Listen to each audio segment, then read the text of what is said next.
आंखों में आंखें चार होता है, दे दिल जो वही दिलदार होता है। आंखों में आंखें चार होता है, दे दिल जो वही दिलदार होता है। अपने सनम को प्यार से हमको थोड़ा देखा कीजिए।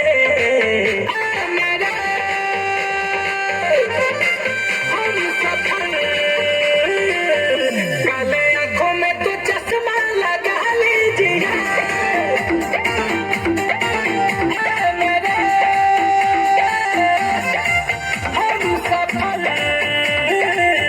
काले आंखों में तो चश्मा लगा लीजिए।